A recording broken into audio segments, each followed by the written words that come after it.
Welcome back to I Can't Believe I'm Still Sober. You know, doing a Let's Play sober is rather like fishing sober, you know? It's just... Or going to work sober. These are things you generally want to avoid, but we're trying it. It's a new method. Let us know in the comments if you think it's working out, or whether you think we should return to our old debauched ways of having 7 beers before hitting record. Yeah. I mean, I think the gameplay is probably slightly better sober, but at what cost, you know? Anyway, this is like a dungeon. Who gives a shit? Yeah, where are we supposed to be? It's some castle or other. It's like a ruin. I think we're just here to get something. Did I get the rope yet? No, I can't remember. I think we're here to get the rope. That's why we're here. Yes, this is where we get the rope from. We were That's too why we're busy here. making comparisons of Land of Illusion to the Soviet Union. Yes. Which, you know, I think was the right thing to do, personally. I think that's what the people want. I'm going to lure that bouncing rock over to the other bouncing rocks. To the non-bouncing rocks, rather. And then blow them up. Yeah. Heads that spit fire is a weirdly common thing in It is. 8 and 16-bit platformers. Oh, alright. I know that this is what I have to do, but I fear I've got that trap now. That is half in the wall. Ah, Yep. shit. Okay, yeah, I thought that would happen. Are you going to have to exit the level? No, I should be able to just exit the screen. I should do it. Yeah, I can't get up there. Yeah, I need that barrel. Right. I mean, it should still be there. Yeah, it's not here anymore, so it should be back at the bottom where it belongs. Oh, god damn it. So the lengths I'm going to avoid taking damage. You know, earlier we said about how comparing Land of Illusion to the Soviet Union, would that be called Food of Illusion? You think? Like, Yeah. I remember getting in trouble for a joke like that. It was I used to work at an amusement park.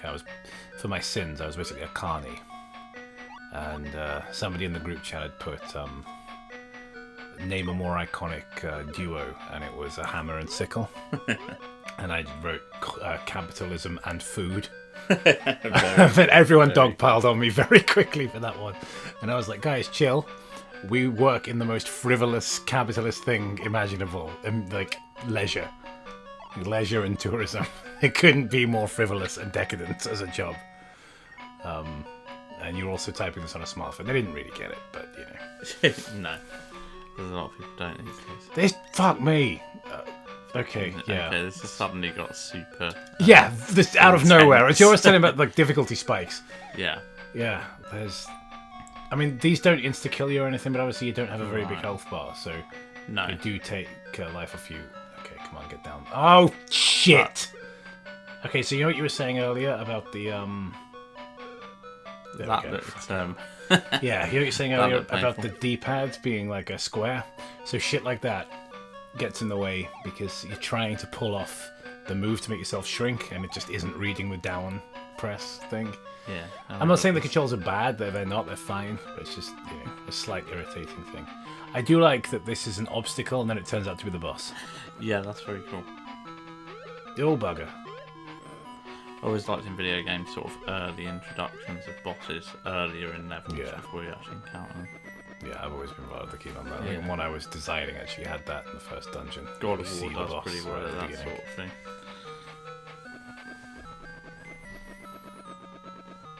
Alright, so this guy, yeah, he does this. So he's like a magnet, basically rubber bands onto you, which is cool. So Right. it's all about timing this fight.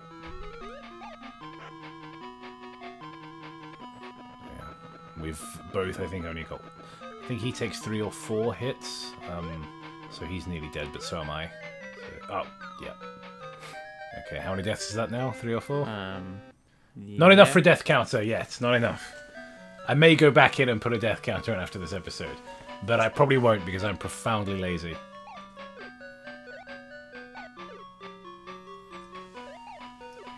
Alright, let's, This time. yeah. Absolutely. No doubt in my mind. Okay,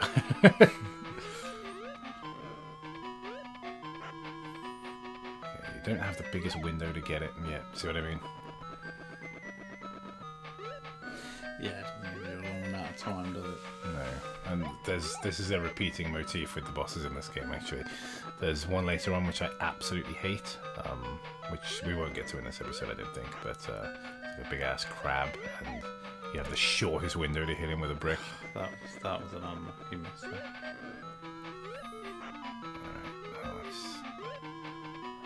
You know what? I'm just going to wait. Yeah, I think that's definitely I've got the best brick. option. Yeah, I've got the brick in my hand. I'll just wait for him to re-emerge. How did it rip you Yeah, off? okay. That It's just trolling, you know? yeah. It's called we do a little trolling. No. They got these rock men. Yeah, I think I'm going to have to grab the brick and then wait for his next phase, I think. Like, rather than trying to hit him with it from all the way over here. So wait till he comes at me again and then get him with it. Right. Yeah, that's the way. That's the one. One of the things I always admire about this kind of game design is when you learn a boss's pattern, you're actually doing what the game wants you to do. It's teaching you and you're learning as you play, and yet, despite the fact that you're doing exactly as the game wants you to do, you feel like you're outsmarting it. Yeah. It's a deeply satisfying type of game design that I really admire. Yeah, I guess you never want anything to be too frustrating for the player operating, not really. No. I mean, there's You nothing make wrong, things yeah. hard and challenging. Yeah, but- exactly. There's nothing wrong with the challenge in games, because otherwise there's no point in playing if it's like a piece of cake. But you also don't want it to be so frustrating and difficult they give up. Yeah, I mean, most of the most successful games do have patterns to their bosses, don't they? And things Yeah. like that. And obviously, a lot of games, arcade games in particular, might have cheaper bosses because they want you to spend money. They want you to put the coins in It's the a machine. it's a exactly. slightly different game design philosophy, but home gaming is very different. Lives feel so out of date now in games, like as a concept, because they're such a throwback to the world of arcade games. Yeah, you don't see it used a lot at all, really. No. Do you? I remember the first time I think it was Donkey Kong 64 was the first game I remember that didn't have a life system at all. That wasn't like, you know, as in that was like a standard video game. It wasn't like an RPG or something. Yeah. So obviously games like, you know, Chrono Trigger or whatever didn't have that. But I remember like even Banjo It's just like Kazooie, if everyone gets yeah. knocked out, yes. I remember like Banjo Kazooie and bloody Mario 64 and all that stuff, and Crash Bandicoot. There was always lives, and I think there were lives in Spyro, but I don't remember because I didn't have Spyro. But I remember playing Donkey Kong 64 and being like, holy crap, I can just die as many times as I want. And I thought that was really cool. So we've got the ropes, so I just want to demonstrate how the sort of backtracking works in the game. So if we go back to an earlier level, it might be an extra life, but it might also just be an extra piece of health that's up here, in which case we just get points for it, so our health bar's already full up. But I've got a feeling it might be a life, so it's worth doing. But also just to show to the audience how like the backtracking works in the game, and how you can return to do stuff you couldn't before. Why not? And the same when we did Wonder Boy Monster World, they had a lot of elements like that, although it did implement them a lot better than this game does. Yeah. Of course, that is a much better game than this, and this is a good game, but yeah, Monster World 3 is an excellent game. It's like extremely well made. Plus, that was a no-death run, whereas so you can tell I was a little fonder of that game than I am of this one. So it was actually good enough to play it without dying. Yeah, so it's not here, but yeah, one of these rooms. I think it's a bit further up the tree. You can climb up with the rope. My foot really itches. Nothing I can do about it. One of the frustrating things about Master System is the pause button is not on the controller. It's actually on the console, which I think is just Yeah, that's very flawed that's design. poor design. That's really Yeah. flawed. Yeah, that's a bad choice. Okay. I quickly scratch my foot. Alright.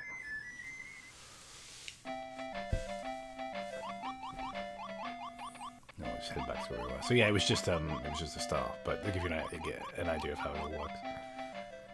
Yeah, you don't really see sort of classic health bars like that much anymore either. No. Talking of lives and health bars and all that stuff. But I'm quite a big fan of games that have interesting health systems.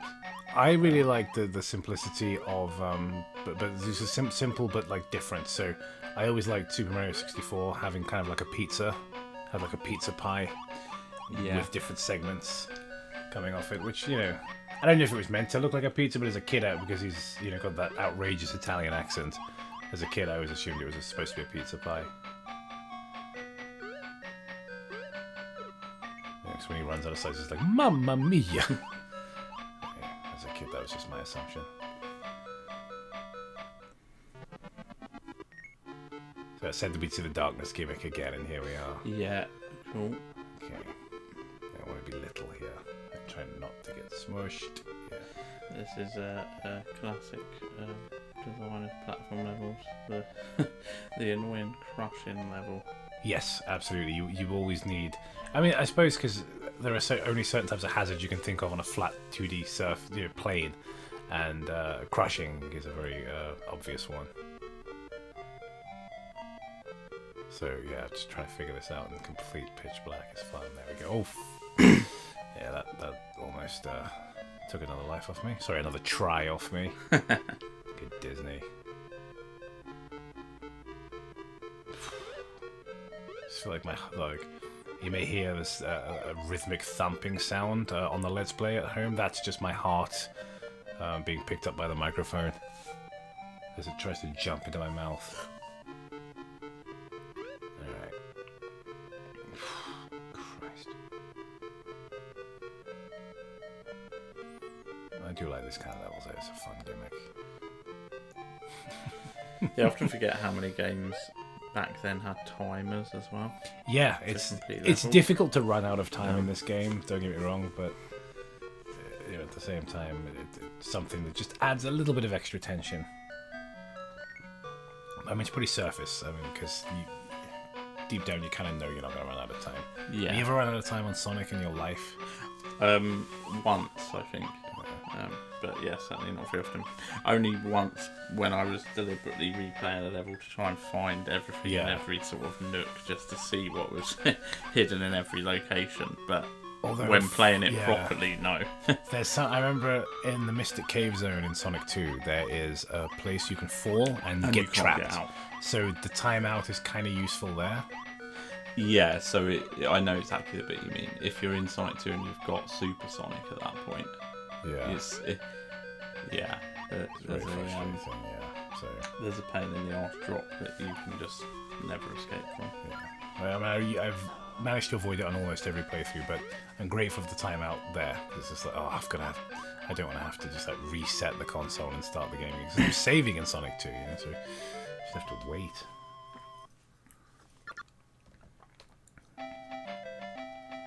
Alright. Maybe we have time for one more stage. Nice short one.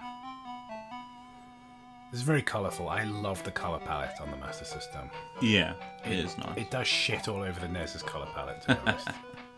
Yeah, the NES is... I never had a NES. But it's quite monochromatic, isn't it, the NES? I mean, it's not. I mean, it's not like Spectrum monochromatic, but it's. Yeah. You know, there isn't much in the way of colour. I mean, it's a good console. Don't get me wrong.